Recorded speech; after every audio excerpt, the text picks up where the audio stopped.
How many times have you seen a review score and picked up a game because of it?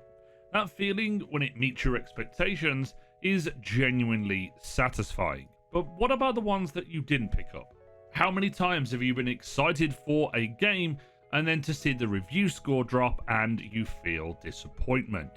The real problem is that game reviews have become warped over the last few years, and this is a system that is supposed to help us but is actually doing the opposite. So today I want to talk about why and how we can change our view of reviews going forward. When we boil down reviews to their core, they are opinions. Every reviewer brings something different to the table, but what you don't see is a lot of invisible baggage that comes with each reviewer that you don't see when reading a singular review for a game. One reviewer could have had a particularly bad experience with a previous game in a genre from a game they're reviewing, and then that kind of warps their perception of this game going forward. Imagine if someone only plays Souls-like games and then reviews an FPS.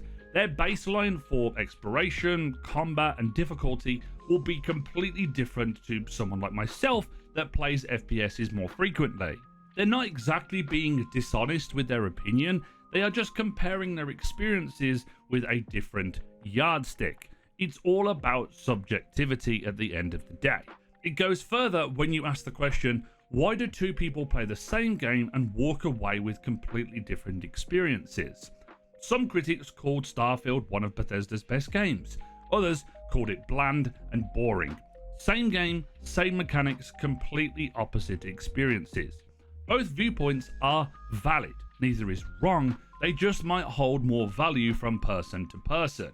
If subjectivity is fine and not a problem because people can have opinions and that's okay, the question then shifts and the problem then shifts to, why do review scores make everything worse? Condensing a nuanced opinion into a score completely throws out all subjectivity and turns it into an objective fact, and to me, that feels backward.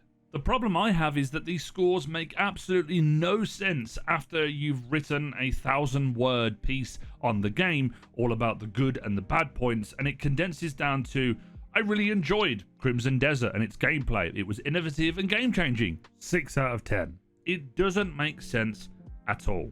What does a 7 out of 10 game feel like? What does a 10 out of 10 game feel like? It's hard to kind of put these into quantifiable things because everybody enjoys things differently.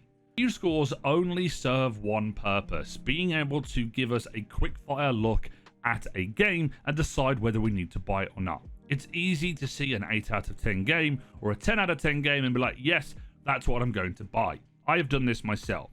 And with so many games and so little time, I can understand why they are actually important, but they're just a little bit warped in my opinion. Add to the fact that they can be manipulated on sites like Metacritic or OpenCritic, Rotten Tomatoes for movies and such. They can be review bombed on those sites and on Steam as well. And you can see where it strips away all context because all you're seeing is a bad number, and that doesn't really show what the game is because people are giving false reviews when they are review bombing games. Scores essentially strip context and they actively punish average to great games, or it seems that's the way that we have been moving in the last couple of years. Every game now has to be a 9 or a 10 out of 10 or 100% or a high score, and anything below that is not worth playing. This has led to games being buried, not given a fair chance to be played, and then you'll ultimately see videos like I've done and many other people have done, which is, why is this game underrated? This game deserves better, all across YouTube. These games didn't fail because they were bad, they failed because the number said they were and people just didn't give them a chance. Now, of course, doesn't mean that you should go and 100% play every single bad game that's out there, but it does play a factor. For example, a game like Dead Island 2 is exactly in this mold. I loved this game when I played it, I had an absolute blast, and it only scored 73 on Metacritic, but my entire time playing was a blast. Sure, it had its flaws, but if I was to condense my experience to a number, it removes all the fun that I had with it. This is where we can highlight the shift in review scales and how people judge them in the modern day. 1 to 6 is a completely dead scale anymore. It's usually 7 is bad, 8 is borderline okay, 9 is the minimum standard. Take that scale and apply it to every review system, Steam with its percentages, Metacritic out of 100, whatever it may be, and don't even get me started on the 5-star scale because they just don't work the same. The only review scales that work for me are the more nuanced ones, such as I recommend this, or wait for sale, or wait to buy, or buy this now.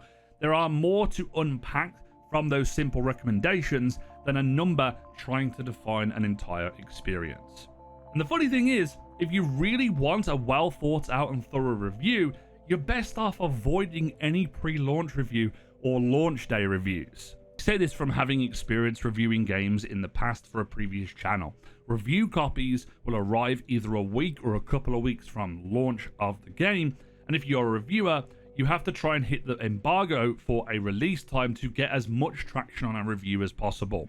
That means cramming a game into a short space of time. Imagine having to cram a full RPG that is over 100 hours into 5 to 7 days and write a review without being in the mindset of complete burnout. It would be like eating pizza 3 meals a day for 2 weeks and then somebody asks you, well, what do you think of pizza? I can guarantee you'll give a different response than you had initially. Rushing a game produces a rushed review, and a rushed review strips out the nuance, in my opinion. And this isn't necessarily the reviewer's fault. It's the conditions that they are forced to work in. Content creators face the same crunch. Play a game, form an opinion, get a video out to maximize views before the conversation moves on. But here's the thing. Some opinions can carry more weight than others. And that's not a problem. It's actually quite useful.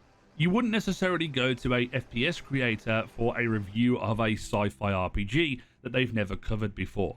You'd seek out someone who lives in that genre, someone whose baseline is built on those games. Sure, they may have a little bit of bias, but you can get a more accurate response if you're into that genre itself. The real trick isn't just finding someone who knows a genre, it's finding someone whose tastes align with yours. And it took me quite a few years to figure this out for myself. So with all this in mind, what can we actually do about it?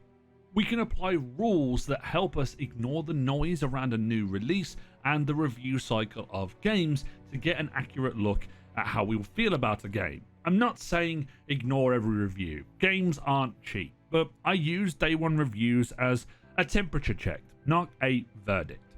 I gravitate towards those voices that I align with, as that's the most important to me.